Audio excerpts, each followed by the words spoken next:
This is Cincinnati People, your peek into the creative and curious side of Cincinnati. From fun to food, entertainment, and much more, you'll find it here.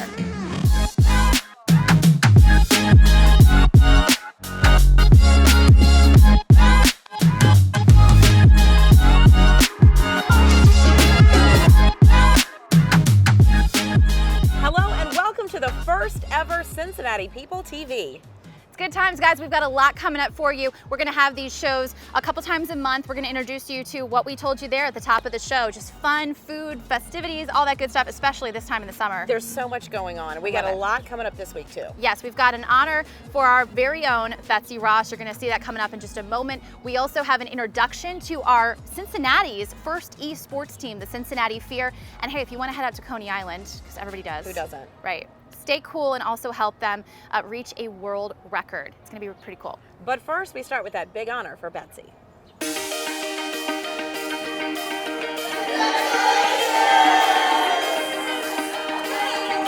I actually had no idea, and usually I'm pretty good about things like this, that I'm not surprised. And yeah, I had no idea. It was like, this is your life, kind of seeing your past standing there and before you walking in there. So it was a total surprise. You don't earn these things, you don't do these things in a vacuum. You do them with people and with the help of many others. You know, especially in a business like television, you all work together. You don't do it by yourself. I don't care what job you have. You don't do it by yourself. You depend on others. You work with others. You always have people that you depend on and they depend on you. And so it's nothing that you earn in a vacuum. It's something that really is a group effort, a community effort, because if I didn't have help along the way, there's no way that I could still be doing this. I love telling stories. I love telling stories and I love hearing other people's stories. Everybody's got a story. You know, we always say that at the Flying Pig Marathon, if there's 40,000 people there are 40,000 different stories. There are 40,000 reasons that people are there. Everyone has a story. Everybody has a backstory. Everybody has a reason. Everybody has something that makes them get up in the morning. And that's what I love to do. I love to talk to people and hear their stories. And all you have to do is ask sometimes, and you get to hear it. And so that's the fun thing about it. I love doing interviews. I love talking to people, and I love hearing their stories.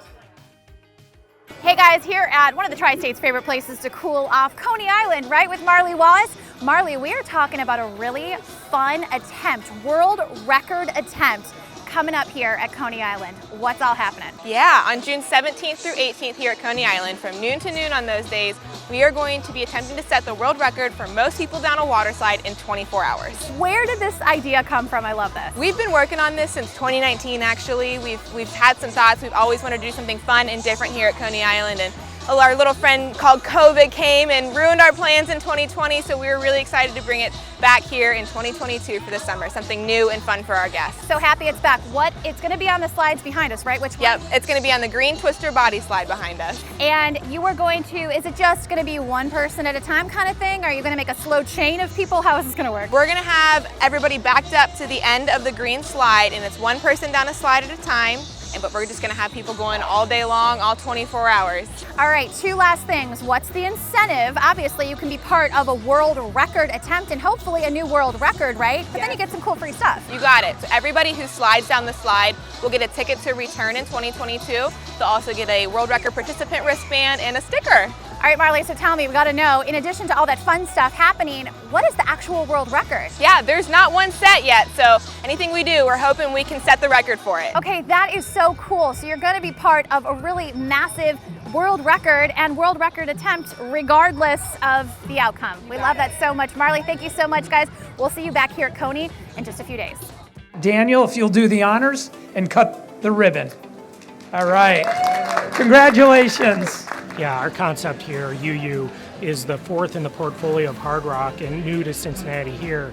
And we're featuring a Pan-Asian street food concept that's going to be so delicious, featuring foods from China to Korea to Japan to Malaysia to Bali, Indonesia. And we're going to have just unique flavors, unique presentations, and some authentic flavors and presentations as well. That's right. So Chef Daniel's originally from Bali, and he has worked all over the world, and most recently he was in Philadelphia working for Iron Chef Morimoto for 5 years. And he has learned so many wonderful techniques, whether it's simple techniques to intricate flavors and that type of thing. And he's with us. I mean, it's like a unicorn coming to Cincinnati, and it's absolutely wonderful to have them. And then our executive chef was, for the entire casino, was the chef at the Mirage in Las Vegas for a period of time, and he has also worked in Asia and a number of other locations. So we have a culinary team that is second to none, and I think our guests are going to feel that and taste that and really be able to experience some food and product that they haven't had here in Cincinnati. Really excited for this. Yeah, when I became a chef, it was all about being able to be passionate, creative about everything, and to take it into the lane of Asian cuisine and food for me, with the help of Daniel Bingok, our executive chef of UU, it's really a fantastic thing to be able to put forward really authentic, really delicious flavors for the Cincinnati crowd.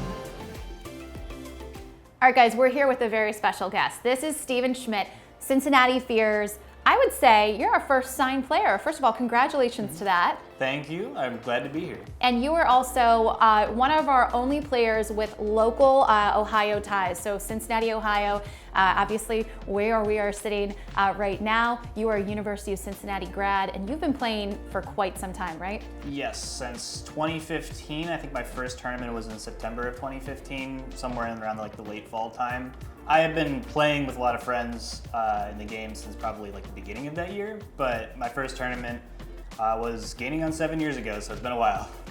So my biggest success is recent, so which is good. It means that things are on an upward trend. Was probably my tournament win at SOS 7, which is a local Cincinnati regional that happened. There was a lot of top 50 players in the world that showed up out there, and I won the whole thing without dropping a set. I don't think there's anything going through your head other than what was making you win. The moment you think about winning is probably the moment that's going to slip away from you. It's the moment afterwards when you're sitting down like, oh my gosh, that just happened, right? But in the moment, you have to stay focused on what you're doing, or else the moment you lose track of, you start thinking about the winning as opposed to how to do it, it'll slip away from you. If you go to most tournaments in the area, they might know who you're talking about if they talk about Steven Schmidt. If you talk about Doorstop, everyone's going to know who you're talking about. Love it. So my tag, Doorstop, which is what most people in the community know me by, is a reference back to the Wii U game. Because back in the Wii U, you could play on your 3DSs and use it as a controller. And when all my friends would play in high school in the cafeteria, they'd all be playing on their 3DS wirelessly and playing with each other. And I was like, hey, I want to start doing that. But I'm really cheap, and my family's really cheap. So we got the 2DS instead, which could play the game, but it looked like a wedge. It just kind of like goes outwards. There's like kind of a blocky thing to play on. We all called it the doorstop. And I gained just like a lot of personal identity with that. And even for my like first year of playing like in tournaments, I would hook up the doorstop to a Wii U and start playing with it as my controller, which is a really bad controller to use. Yeah. You shouldn't use that. You should use a GameCube or a Pro controller if you're gonna try to take the game seriously. But for a while I was known as like the kid with the doorstop, and so I just made it my tag. I'm really looking forward probably the most to the traveling. That's like always been my big handicap, the big thing that's holding me back, and the biggest reason why I'm here. I feel very enabled by this team that I can now go to the big tournaments, all the ones in Boston, in Georgia, or in Florida, something like that, right?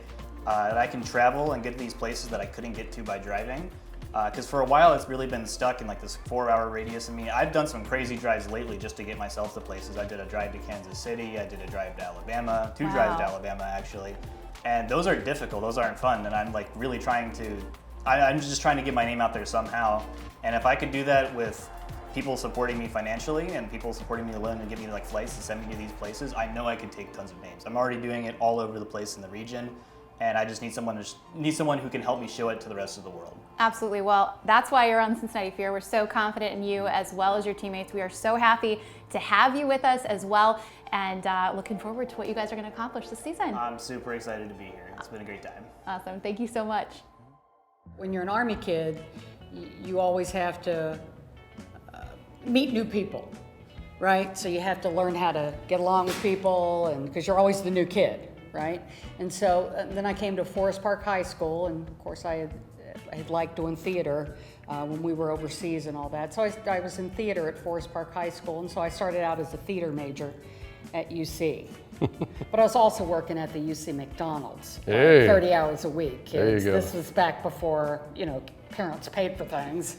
And I really didn't have the time to devote to theater and be able having to work and all that. So I switched majors into broadcasting and found that I really loved that too. I'd worked in the South for a pretty good bit. And then I got a job in Cleveland. I worked in Cleveland, and that was in 1973. And in 74, got the offer to come to Cincinnati. That's when I came to Cincinnati in 74. And I was at Q102, which wasn't a Q102 then, it was just WK Stereo 102. And I was there for 3 years, and then I left, and I did go to Chicago, and did afternoons there, and then I was offered mornings back at Q102, and that's when I came back in 79. And lo and behold, who was doing the overnight shift that I should follow? Yep, that's how we met. Yeah. He couldn't resist. Yeah.